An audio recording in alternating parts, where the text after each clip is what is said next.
My name is Larry Tye, and I'm the author of a new book called Demagogue, The Life and Long Shadow of Senator Joseph McCarthy. And the question that any discerning reader and any skeptic might want to ask is, why did the world need the 101st biography of Joe McCarthy? And the answer is that I had access to materials that nobody had ever seen before. And I want to tell you briefly about what those new materials were. There were 3 caches of materials that I saw. The first was 9,000 pages of transcripts of Joe McCarthy's closed-door hearings that he held in the 1950s. And it turns out that 2/3 of the time that Joe McCarthy held a Senate hearing, they were with the press and the public banned from the hearing room. And so we never knew what had happened there. And we now have access to those records. So that is one set of new documents that I was looking at. A second set were all of his personal and professional papers. Some of those papers showed Joe McCarthy to be more sympathetic as a character than we had thought.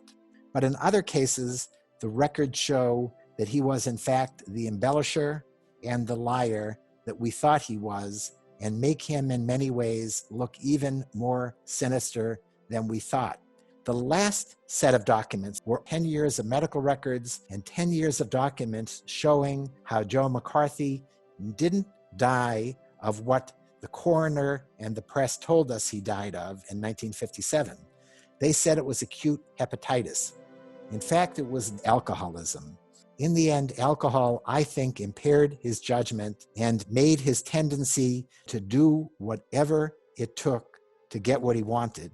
And what he wanted was power, to get it and to hold on to it, even though he didn't know what he really wanted to do with it. So I think when we look back at his crusade against communism, we can see, based on these military and medical records, along with all the other files that we now have access to, that Joe McCarthy was, at the beginning, not a believer in his crusade against communism, that it just happened to be the issue that he knew could play to American fears.